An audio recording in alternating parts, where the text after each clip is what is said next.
se retrouve aujourd'hui pour parler sécurité avec ce détecteur de fumée. Il dispose de la certification CE-EN 14604. Il est préférable de les mettre dans les couloirs qui desservent les chambres, mais vous pouvez le mettre éventuellement du côté du salon ou de la cuisine.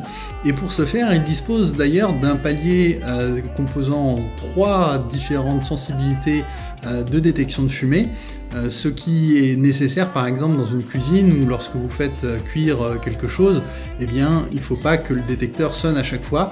Donc vous pouvez le mettre dans une sensibilité un petit peu plus importante pour que justement il ne sonne pas à ces moments-là. Dans les autres cas, et notamment donc dans les couloirs de chambre, il ne faut pas hésiter à monter au maximum la sensibilité pour justement permettre une efficacité un peu plus accrue. Il faut savoir que ce détecteur de fumée dispose également d'une boîte noire qui permet justement de relever les informations, même les plus sensibles, dans notre box, et donc on a la possibilité de suivre même les plus petits signaux de fumée, tels que des fumées de cigarettes ou des choses comme ça.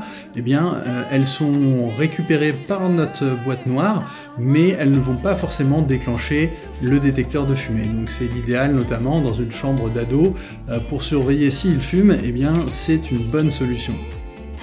Il faut savoir que, le cas échéant, le détecteur de fumée, lorsqu'il se déclenche, lorsqu'il détecte véritablement une fumée, eh bien, peut entraîner un certain nombre de scénarios. Et donc on peut par exemple faire clignoter les lumières de la maison ou ouvrir automatiquement des volets et des fenêtres, le cas échéant si elles sont motorisées bien sûr, ou envoyer des notifications sur le smartphone pour pouvoir effectivement être averti le plus vite possible et le plus tôt possible. Donc voilà un petit peu pour ce détecteur. Je vais vous montrer maintenant ce que l'on peut retrouver donc comme interface sur l'ordinateur, et donc notamment la petite boîte noire. On se retrouve sur l'interface de la box et on peut voir ici le détecteur de fumée.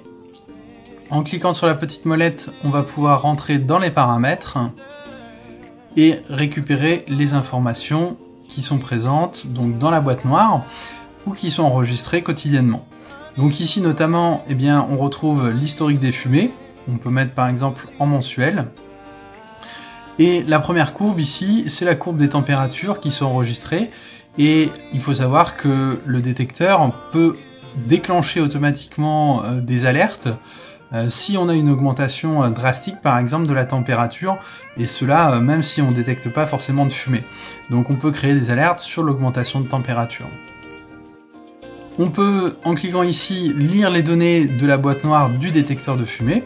Et donc, si on clique dessus, on va devoir réveiller le module. Si je reviens un coup en arrière, eh bien, on va s'apercevoir que le module, voilà, est en attente de réveil.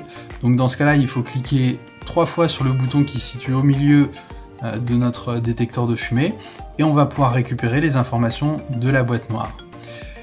Donc, normalement, la courbe de fumée vient se rajouter ici, mais comme nous, sur le principe dans notre showroom, on n'a pas de fumée qui a été détectée, eh bien, bien évidemment, on voit absolument aucune courbe, donc c'est pas forcément voilà, très probant ici, mais il faut savoir que le cas échéant, vous avez une courbe qui vient s'inscrire ici.